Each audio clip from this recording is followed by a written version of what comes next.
श्रीमन्नारायण श्रीहरि।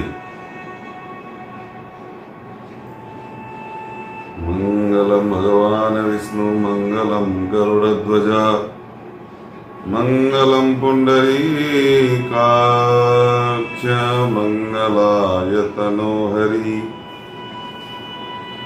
मूकं करोति वाचालं पंगुलंघ्रिं यते गिरिं यत्कृपातमहं वन्दे परमानन्दमाधवम्। ॐ जयति बलरामो लक्ष्मणश्च महाबलः राजा जयति सुग्रीवो राघवेणाभिपालितः।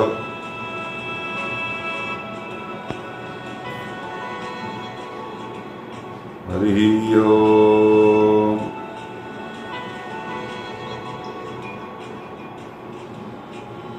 राम रामेति रामेति रमे रामे मनोरमे सहस्रनाम तत्तुल्यं राम नाम वरानने। मोसम दीनन दीनहित तुम समान रघुवीर। अस विचार रघुवंश मणि हरहु विषम भवभीर। आपदामपहर्तारं दातारं सर्वसंपदां लोकाभिरामं श्रीरामं भूयो भूयो नमाम्यहम्। गुरु ब्रह्मा गुरु विष्णु गुरुदेवो महेश्वरा। गुरु साक्षात् परब्रह्मा तस्मै श्री गुरुवे नमः। अखंडमंडलाकारं व्याप्तं येन चराचरं चक्षुन्मीलितं येन तस्मै श्री गुरुवे नमः। श्री सीताराम। राधे राधे। मित्रों, आज मैं थोड़ा सा अलग हटके एक वीडियो बना रहा हूं और ये वीडियो उन लोगों के लिए बना रहा हूं जो दुनिया में बहुत कष्ट झेल रहे हैं। मैंने जीवन को बड़े नजदीक से देखा, बहुत उतार चढ़ाव अपने जीवन में आज तक मैंने देखे हैं। बहुत छोटी उम्र से संघर्ष आरंभ कर दिए। बहुत लोग करते हैं, कोई एक अनोखी बात मैंने नहीं कर दी है, परंतु मुझे बड़ा अनुभव हुआ, बहुत कुछ देखा, उतार चढ़ाव देखे, संघर्ष किए। तो मुझे लगता है कि जो मैंने किया, जो मेरे पे गुजरी, जो मेरे पे बीती, मेरे अनुभवों से और लोग लाभ लें और उनको इतना सब ना भोगना पड़े जितना सब मैंने भोगा। वीडियो थोड़ा सा गंभीर होने जा रहा है, लेकिन है बड़े काम का। आप लोग कभी ना कभी निश्चित रूप से अच्छे और बुरे दोनों तरह के समय से गुजरते हैं। इस संसार का सार अगर आप देखें तो इस संसार में क्या है, इंसान का कोई वजूद नहीं है।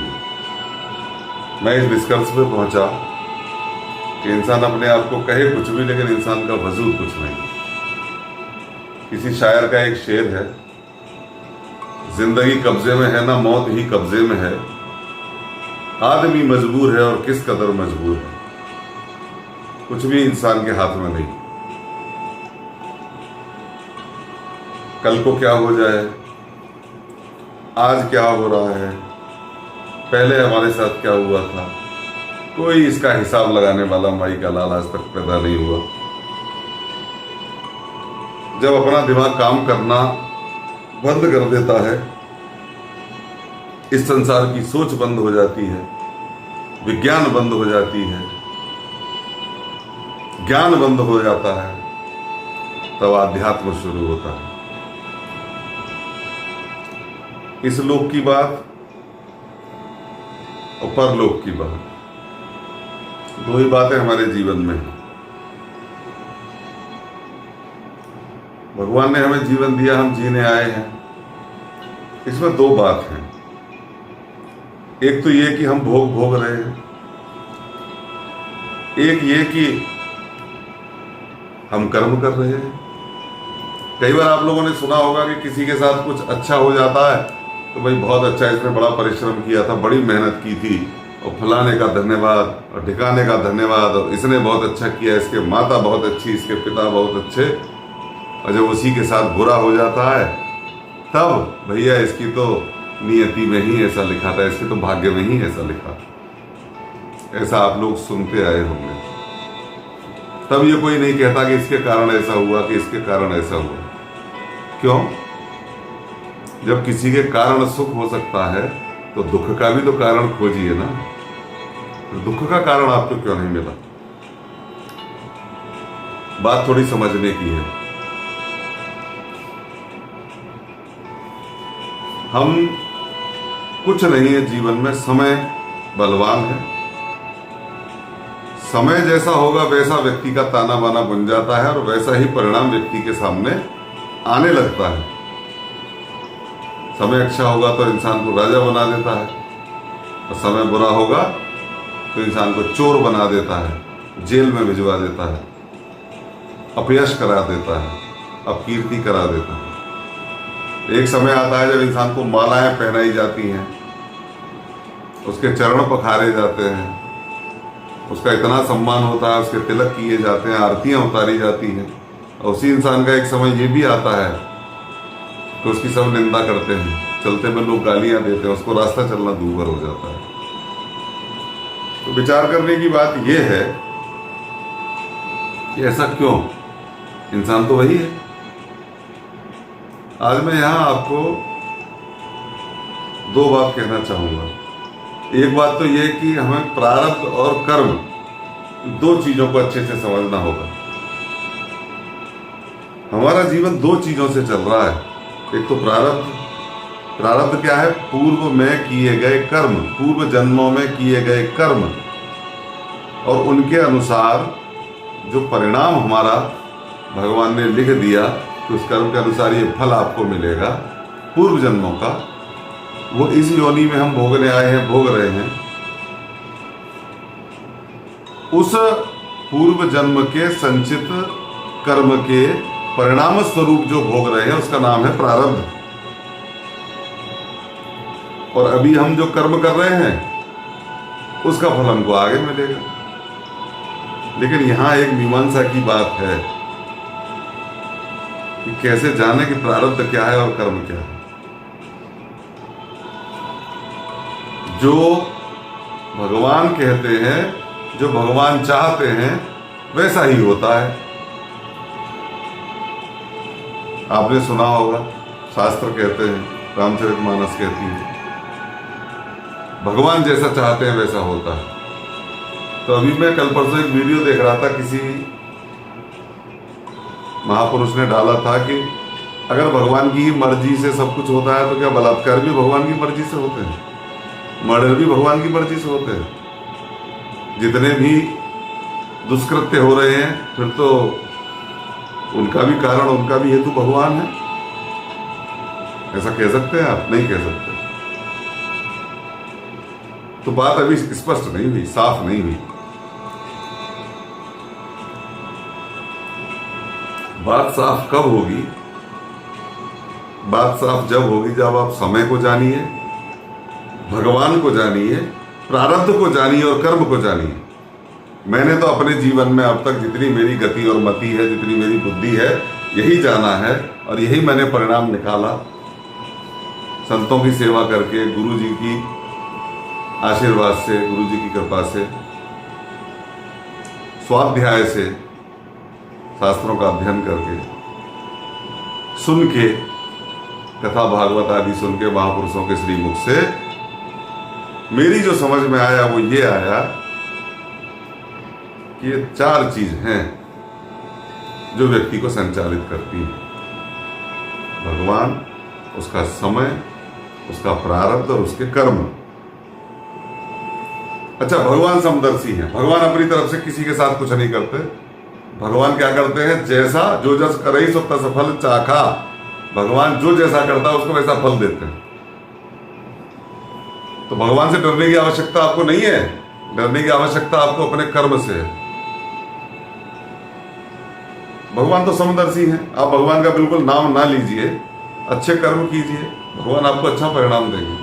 आप बुरे कर्म कीजिए और भगवान का नाम लीजिए, तो हो सकता है कि थोड़ी बहुत कृपा करके बुद्धि सुधार का माता सरस्वती को आदेश दें, थोड़ा बहुत आपका हो, लेकिन जो आपने कर दिया उसका तो आपको भोगना पड़ेगा।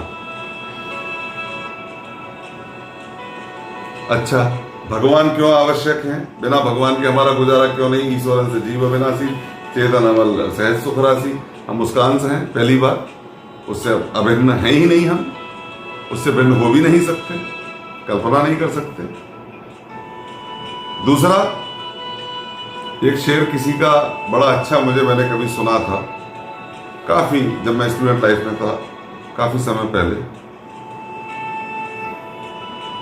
इंसान की अज़्म हिम्मत से जब दूर किनारा होता है, तूफान में डूबी कश्ती का भगवान सहारा होता है। जब इंसान के पास कुछ नहीं रहता, सब कुछ उसका चला जाता है, सब कुछ हार जाता है, तब भगवान रह जाता है और भगवान ही उसका सहारा होता है। जब तक संसार है तब तक भगवान नहीं है, जब संसार नहीं है तब भगवान है। जब मैं था तब हरि नहीं, जब हरि है मैं नाय, सब अंधेरा मिट गया जब दीपक देखा माए। तो भगवान की शरणागति कब होगी? भगवान की शरणागति जब होगी जब संसार खत्म हो जाएगा, जब ये ज्ञान हो जाएगा कि संसार में कुछ नहीं है। जग असार हरिसार, अब तो हरि हरि बोल। हमारे गुरुदेव भगवान, हमारे गुरुदेव भगवान ने बड़े अच्छे अच्छे भजन लिखे हैं। सारा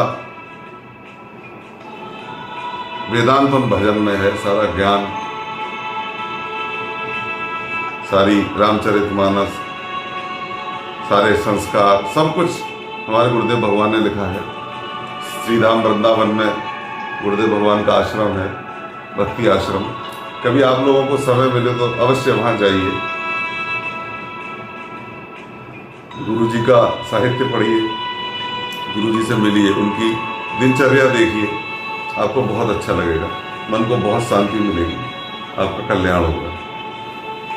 अब अपनी बात पर लौटते हैं। भगवान के बिना तो कुछ है नहीं, भगवान से डोर लगाए रखिए। मन से कर्म करो विधि नाना, कर से क्षमा कीजिए, कर से कर्म करो विधि नाना, और मन रखिए जहां कृपा निधाना। जो आपकी ड्यूटी है संसार में वो करते रहिए, और मन अपना भगवान में लगाए रखिए। पहली बात, हृदय आपका, मन आपका भगवान में लगा रहे, मन कहीं विषय में ना लगे, एक तो ये अभ्यास करिए। दूसरा, ये जान लीजिए प्रारब्ध क्या है और कर्म क्या है। आप कर्म कर रहे हैं और करने के बाद ये कह रहे हैं कि मेरा तो ऐसा ही लिखा था प्रारब्ध में, ऐसे नहीं। आप सोचिए, विचार कीजिए, कर्म क्या है और प्रारब्ध क्या है। मैंने बहुत इस पर विचार किया, बहुत लोगों से मेरी बातें हुई, मैं इस निष्कर्ष पर पहुंचा कि प्रारब्ध क्या है। कोई फल हमको भोगना पड़ रहा है, हमारे साथ कुछ घटित हो रहा है और उस पर हमारा बस नहीं चल रहा है, वो हमारा प्रारब्ध है। और जिसपे हमारा बस चल रहा है, जिसमें हम आल्टर कर सकते हैं, जिसमें हम चेंज कर सकते हैं, हम कर भी सकते हैं और हम नहीं भी कर सकते हैं, हमारे हाथ में है, वो हमारा कर्म है। तो कर्म में आपको बहुत सावधान रहना। प्रारब्ध तो भोगना ही पड़ेगा। प्रारब्ध के लिए, उसको काटने के लिए, कठिन प्रारब्ध को काटने के लिए भगवान का भजन कीजिए, भगवान की शरणागति कीजिए, गुरुओं की सेवा कीजिए, गुरु दीक्षा लीजिए। गुरु जी की और संत भगवान की कृपा होगी तो बड़ा आसान हो जाएगा रास्ता। कई जन्मों का 84 लाख योनियां हम लोग पीछे गुजार के आज यहां आए हैं। भगवान उस समय का सारा अगर हमारी मेमोरी में डाल दे तो हम जीवन नहीं जी पाएंगे। इतना भयंकर हमारा 84 लाख योनियों का सफर रहा है, यात्रा रही। भगवान फ्लैश कर देते हैं एक जीवन में एक मेमोरी। वो जानते हैं कि जीवन नहीं जी पाएगा अगर इसकी सारी मेमोरी इसके साथ दे दी तो। पहली बात यह है कि भगवान का स्मरण बनाए रखिए, एक मन भगवान में हमेशा लगा रहे, कर्म करते रहिए। गृहस्थ में रहना है तो कर्म भी करना आवश्यक है। उदर निमित्तम बहुकृत वेशम कुचित केशम मुंडित केशम, तो पेट के लिए भी करना है। सब लोग साधु बन जाएंगे तो संसार कैसे चलेगा? साधु बनने से नहीं चलेगा। अगर आपका परिवार है, घर है, तो कर्म करिए, उनके लिए भी कर्म करिए, अपने लिए भी करिए, लेकिन मन को भगवान में लगा के रखिए, पहली बात। दूसरी बात, प्रारब्ध जिसमें बस नहीं चल रहा उसको मान लीजिए कि भगवान की ऐसी इच्छा है, उसको भोग लीजिए भगवान का आशीर्वाद समझ के। और जिसमें आप कर्म कर सकते हैं उसमें सोच के, विचार के, धर्म के अनुरूप कर्म करिए। आज मैं देखता हूं कितने लोग ऐसे हैं कि उनके जीवन में एक छोटी सी गलती होती है, कुछ सेकंडों की गलती होती है, कुछ मिनटों की गलती होती है, और जीवन भर उस गलती का प्रायश्चित वो करते रहते हैं, जीवन पटरी पे नहीं आता। जैसे इसको ऐसे समझिए, मान लीजिए कि दो लोगों में झगड़ा हुआ और एक व्यक्ति ने दूसरे को गोली मार दी या कुछ मार दिया, किसी तरह से किसी आदमी की हत्या हो गई, या तो हत्या जैसा हो गया हो, गंभीर चोटें उसको आ गई या कुछ हो गया। अब वो व्यक्ति जेल में चला गया, उसके साथ में और 2-3 लोग जेल में चले गए। हुआ क्या था? हुआ कुछ नहीं था, एक सडन इंसिडेंट था, एक भावावेश में, एक क्रोधावेश में, और अचानक से ऐसा कुछ हो गया। नतीजा क्या हुआ कि जो जीवन भगवान का भजन करने के लिए, अच्छे से जीने के लिए मिला था, वो जीवन सारा जेल में गुजर गया। आज हमारे देश में कितने लोग ऐसे हैं जो जेलों में सड़े हैं, उनकी कोई सुनने वाला नहीं, उनकी पीड़ा कोई देखने वाला नहीं, समाज उनको गलत नजर से देखता है, उनके परिवार की स्थिति कितनी खराब है। एक व्यक्ति सुबह से शाम तक अपना घर चलाने के लिए प्रयास करता है, कमाता है, 4 पैसे लाता है, 4 व्यवस्था करता है, सुबह से शाम तक भागता है, तब जाके घर चलता है। और जो व्यक्ति सालों साल जेल में पड़ा है, उसका कैसे चल रहा होगा? थोड़ा विचार कीजिए। तो सब कुछ कर्म ऐसे होते हैं त्वरित फल देने वाले। आप किसी को गोली मार देंगे तो आपको जेल हो जाएगी। अब एक तो ये है कि आपने गोली मार दी तो कर्म हुआ आपका, एक ये है कि आप कहीं जा रहे थे, किसी ने गोली मार दी, नाम आपका आ गया, ये प्रारब्ध हो गया, तो उसमें तो आप कुछ नहीं कर सकते, लेकिन कर्म में आप कर सकते हैं। और भगवान ने कर्म के लिए स्वतंत्र इंसान को छोड़ा है। प्रारब्ध भी भगवान से अगर आप लगे रहेंगे तो प्रारब्ध धीमे धीमे गुजर जाएगा, कट जाएगा।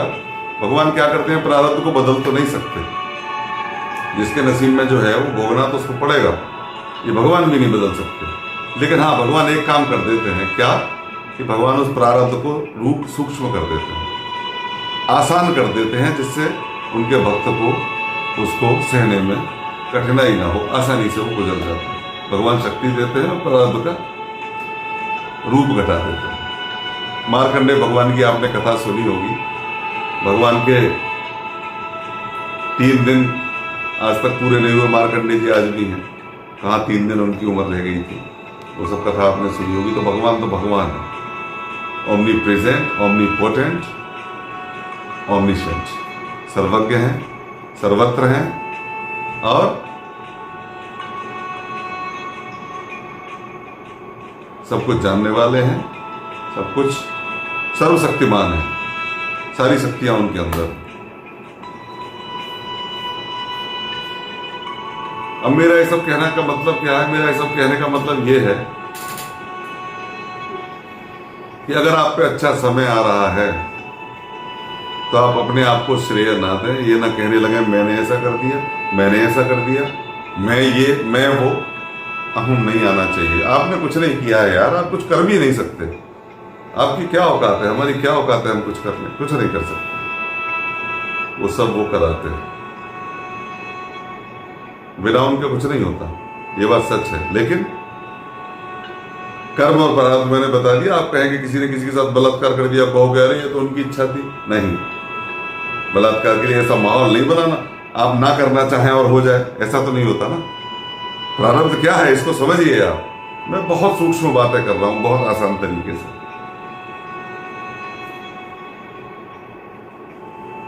ऐसा कर्म जिस पे आपका वश ना चले वो प्रारब्ध है, जिस पे वश चले वो आपका कर्म है।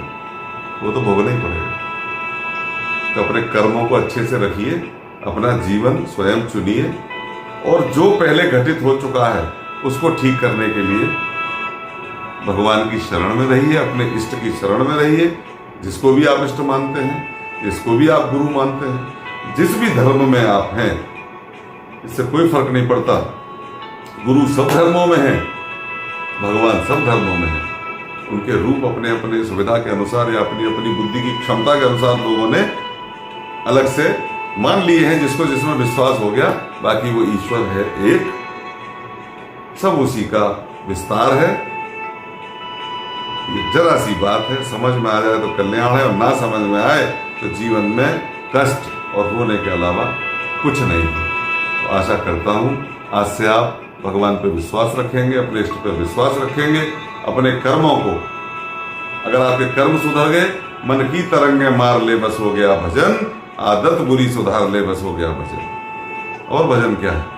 हमारे अंदर चेंज आ जाए, हमारी आदतें अच्छी हो जाए, हमारा व्यवहार अच्छा हो जाए, हमारा जीवन सात्विक हो जाए, हम किसी को दुख ना दें,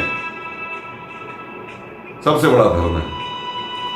4 वेद 6 शास्त्र में बात लिखी है 2, दुख देवे दुख होत है, सुख देवे सुख हो। सारे वेद शास्त्रों का निचोड़ मैंने आपको बता दिया। अगर आपको जीवन जीना है तो प्रयास करिए कि मैं किसी को दुख ना दूं। किसी ने दे दिया वो जाने, भगवान से प्रार्थना करिए कि हे प्रभु, मुझे इसने ऐसा किया है, आप जाने। बदला लेने का प्रयास कभी मत करिए। अगर बदला लेने में लगेंगे लोगों से तो जीवन बदला लेने में निकल जाएगा। किस किस से बदला लेंगे? अपने काम पे लगे रहिए, शत्रुओं को अपने विकास से जवाब दीजिए। आप जितना विकास करेंगे, आपके शत्रु उतना ज्यादा हतोत्साहित होंगे, उतने ज्यादा पराजित होंगे। आप जितना विनाश की तरफ बढ़ेंगे, आपके शत्रु उतने ज्यादा पराक्रमी हो जाएंगे, उतने ज्यादा प्रसन्न हो जाएंगे।